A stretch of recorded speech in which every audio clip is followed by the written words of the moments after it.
અને મહત્વના સમાચાર વડોદરામાં ગ્રામ પંચાયત માટે મતદાન થયું છે। પદ્મલા ગામે મતદારોની લાંબી કતારો જોવા મળી છે। વહેલી સવારથી જ મતદારોમાં ઉત્સાહ જોવા મળી રહ્યો છે। ગામમાં રોજગાર પ્રાથમિક સુવિધાઓનો અભાવ છે, ત્યારે ગ્રામજનો કહી રહ્યા છે યોગ્ય સરપંચ આવે અને સારી કામગીરી થાય એ જ હેતુ અમારો છે।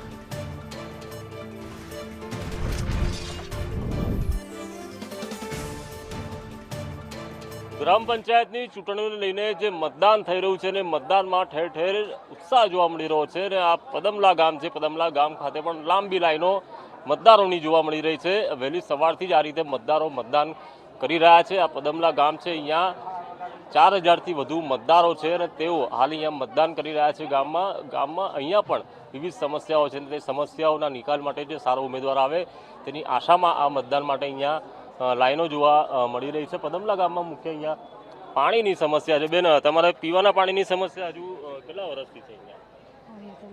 શું કહેશો બેન? પાણી ભરવા દૂર જવું પડે? ના, ગામમાં આવે છે પાણી? ગામમાં આવે બોલો માં। પાણી પીવાનું નથી આવતું, અંદર દવા ધોવાનું પણ નહીં આવતા, દાડે આવે કેટલા વર્ષોથી તો કેટલા વર્ષ થઈ ગયા હવે સારા ઉમેદવાર આવશે તો લાગે ને સમસ્યા હલ થઈ જાય? સારું ભેગી સારી, એટલે જ તો મતદાન કરવા આવ્યા છો કે સારા હા એટલે માટે ને શું કહેશો બેન? હા બરાબર છે, સારો ઉમેદવાર આવશે તો પછી અમારી સારું હા, સ્મશાનમાં જવાનો રસ્તો નથી, સ્મશાનમાં જવાનો સ્મશાન બની ગયું પણ રસ્તો નહીં આપ્યો। સારા ઉમેદવાર આવશે તો લાગે ને નિરાકરણ લઈ આવશે આનો રસ્તો? બરોબર આવે તો સારું હે ને। અહીંયા લાંબી કતારો છે। અહીંયા જે મતદારો છે તેઓ એવું કહી રહ્યા છે કે સારા ઉમેદવારની આશામાં તેઓ અહીંયા આવ્યા છે। રોડ નહીં થયો? હોવ રોડે ના થાય ને કશું નહીં, આટલા કાદમ પડીને આવવાનું છોકરાનું ને એવું મહાનાનો રસ્તો બંધ છે અમારા નવા સરપંચ આવશે તો લાગે છે કે સમસ્યા તમારી પૂરી થશે?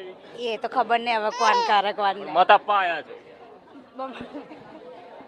મતદારો, અહીંયા મત આપવા આવ્યા છે। તેમનું કહેવું છે કે જો યોગ્ય ઉમેદવાર આવે તો નિરાકરણ આવે।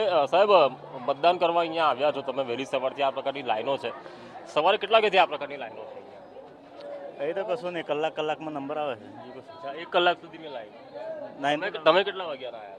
મેં તો હમણાં જ આવ્યો, અડધો કલાક પહેલા જ। ગામની અહીંયા મુખ્ય સમસ્યાઓ શું છે?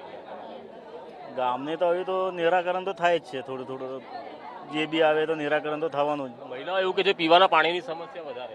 એ તો છે જ, એ તો વર્ષોથી છે, આના માટે કશું નિરાકરણ વર્ષોથી જે છે ક્યારે નિરાકરણ આવે એનું કઈ નક્કી યોગ્ય ઉમેદવાર આવે તો લાગે છે નિરાકરણ થશે, યોગ્ય ઉમેદવાર આવે તો થશે જ। એના માટેની તો આ લાઈનો છે, એના માટે તો મતદાન અમને આશ્વાસન તો આલેલું છે, હવે આગળ શું થાય હવે એ જોવું। લાંબી કતારો અહીંયા જોવા મળી રહી છે મતદારોની। વિવિધ સમસ્યાઓ છે, સ્થાનિક સમસ્યાઓ પણ છે અને તેને લઈને જ ક્યાંક નિરાકરણ આવે તેવી આશાએ મતદારો મતદાન કરવા માટે લાંબી કતારોમાં અહીંયા ઊભા છે અને ઉત્સાહ મતદારોમાં પણ એટલો જ છે।